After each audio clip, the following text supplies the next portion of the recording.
ఏదైతే నిన్న అమరావతిలో తెలుగుదేశం గూండాలు చేసిన దాడిని పూర్తిగా కూడా ఖండిస్తున్నాం. ముఖ్యంగా మాజీ మంత్రులు అంబటి రాంబాబు గారు కానీ, పేరు నాని గారు కానీ, ఎమ్మెల్సీలు అప్పిరెడ్డి గారు కానీ, అరుణ్ గారు కానీ, అదేవిధంగా ఏదైతే మంగళగిరి కమిషన్స్ ఇన్ఛార్జ్ పెద్దలు వేమిరెడ్డి గారు కావచ్చు, రామారెడ్డి గారు కావచ్చు, అదేవిధంగా ఇతర పార్టీ నాయకులు మా ఎన్టీఆర్ జిల్లా అధ్యక్షులు దేనేని అవినాష్ గారు కానివ్వండి, ఇతర ముఖ్య నాయకులు ఏదైతే రైతు పరిరక్షణ కమిటీ అని చెప్పిన వైఎస్ఆర్ కాంగ్రెస్ పార్టీ మన నాయకుడు జగన్మోహన్ రెడ్డి గారి ఆదేశాల మేరకు నియమించడం జరిగిందో వారందరూ కలిసి ఏదైతే జగన్మోహన్ రెడ్డి గారి దగ్గరికి ఈ అమరావతి కానీ, అంటే లింగాయపాలెం కానీ, పెనుమాక్ కానీ, ఎర్రపాలెం కానీ, నిడమరు నుంచి కానీ ఇతర ప్రాంతాల నుంచి ఎవరైతే రైతులు వాళ్ళ భూముల్ని బలవంతంగా లాక్కోవడానికి ప్రయత్నం చేస్తున్న రైతులు ఎవరైతే ఉన్నారో వాళ్ళందరూ కూడా జగన్మోహన్ రెడ్డి గారిని కలవడం జరిగింది. ముఖ్యంగా వాళ్ళు రైతులంతా కూడా ఒకటే చెప్తున్నారు, మీకు కావలసిన రోడ్లకు కానివ్వండి, ఇతర డ్రైనేజీ కానీ వాటికి మా భూములు ఇస్తాము, మిగతా భూమి వదిలేయండి అని చెప్పిన రైతులు మొత్తుకున్నప్పటికీ కూడా వినకుండా బలవంతంగా భూ సమీకరణ చేయాలని చెప్పడం అనేది చాలా బాధాకరం. ఇప్పటికే మీరు దాదాపు మొదటి విడతలోనే తీసుకున్న భూములకి ఇప్పటికీ కూడా సరైన ఫ్లాట్స్ ఇవ్వకుండా ఆ రైతులందరినీ బాధ పెడుతుంది. వాస్తవం కాదా? అదేవిధంగా ఇప్పుడు ఏదైతే భూమి ఇవ్వలేమన్న రైతుల మీద రైతులు కొంతమందికి తెలియకుండానే లేఅవుట్లు వేస్తున్నారంటే అక్కడ రిజిస్ట్రేషన్ కూడా అయిపోతారని చెప్తున్నారు. ఏ విధంగా చేస్తారో అర్థం కాని పరిస్థితి. అదేవిధంగా రాజధాని కోసం భూములు ఇచ్చిన రైతులకి ఇప్పటికైనా కానీ ఒప్పందం ప్రకారం మీరు ఏమన్నా వాళ్ళకి న్యాయం చేశారా? చేసిన పరిస్థితి లేదు. అదేవిధంగా ఎవరైతే ఇప్పుడు భూములు ఇవ్వని వాళ్ళ వారికి వర్షపు నీరు వస్తే వాటిని బయటికి వెళ్ళలేకుండా ఆపడం, అదేవిధంగా ఇతర వాగుల నుంచి వచ్చే నీళ్ళని వీళ్ళ పొలాల్లోకి చేయడం, అదేవిధంగా వీళ్ళ పొలాల్లో ఇతర పొలాల్లోంచి మట్టి తీసుకొచ్చి వేయడం, అంటే రైతులను ఎంత వేధిస్తున్నారని చెప్పడానికి ఇవన్నీ కూడా ఉదాహరణలు.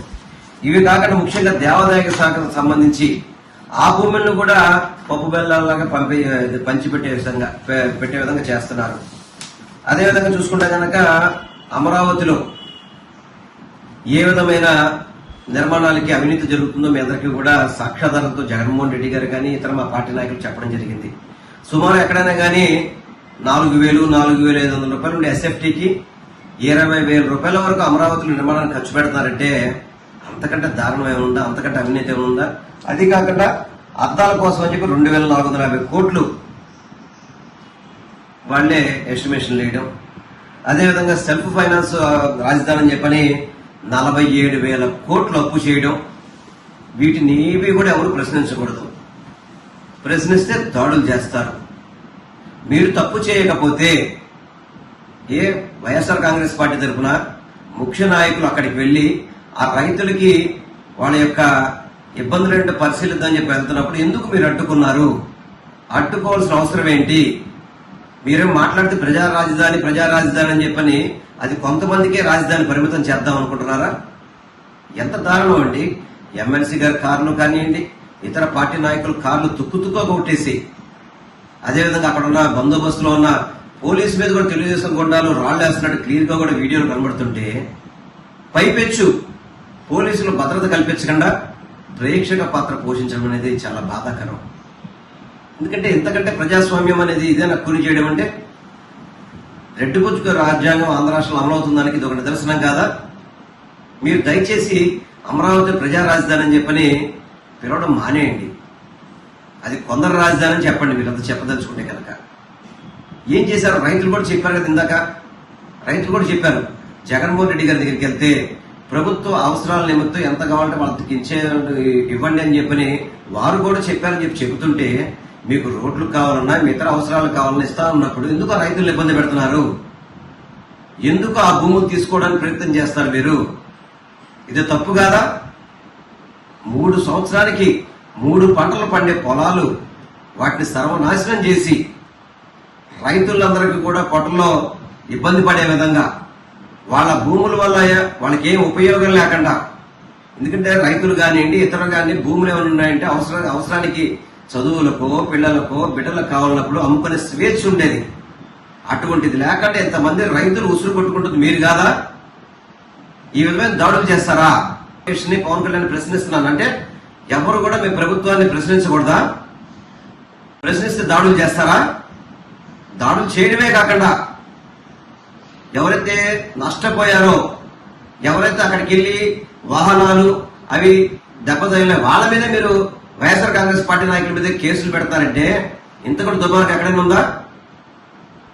తప్పకుండా ఇంతకింత మూల్యాలు చెల్లించుకుంటారు మీరు. ఎందుకంటే వైఎస్ఆర్ కాంగ్రెస్ పార్టీ నాయకుల్ని వాళ్ళు మౌనంగా ఉన్నారంటే లా అండ్ ఆర్డర్ ప్రాబ్లం రాకూడదు, అందరూ కూడా సమన్వయంతో పనిచేయాలని చెప్పి ఒక ఆలోచనతో మా నాయకుడు పిలుపునిస్తాడు కాబట్టి శాంతియుతంగా ఉన్నారు. మీరు ఇదే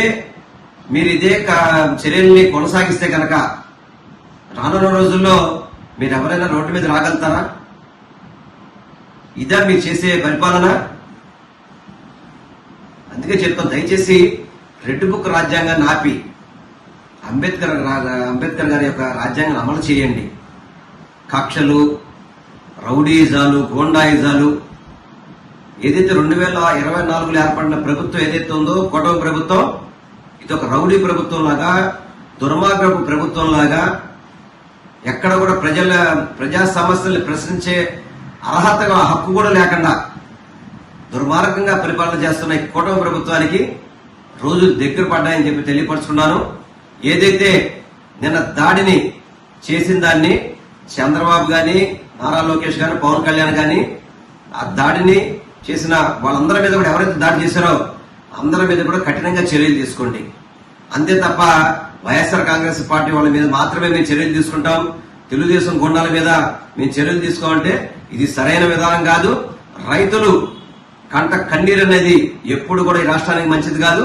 అటువంటి కార్యక్రమాలని మీరు ఆపాలని చెప్పని, అదేవిధంగా ఇటువంటి దాడులు ఆపాలని చెప్పని నేను కోరుకుంటూ మరొక్కసారి కూటమి ప్రభుత్వానికి కానీ నాయకులకి కానీ నేను తెలియజేస్తున్నది ఒకటే, మీరు ఇటువంటి కార్యక్రమాలు కనుక తెరదేపితే ఇది ఆంధ్ర రాష్ట్రానికి మంచి పరిణామం కాదు. దయచేసి ఆపండి, ప్రజలకు మేలు చేయండి, ప్రజలకు ఏదైతే మీరు ఇచ్చిన హామీలు అమలు చేయండి, అభివృద్ధి చేయండి. అంతే తప్ప దాడులే కొనసాగిస్తామంటే ఈ రాష్ట్రం ఇప్పటికే క్రైమ్ రేట్ లో మామూలుగా భారతదేశంతో పోల్చుకుంటే ఏపీ నెంబర్ 1 గా ఉన్నాం.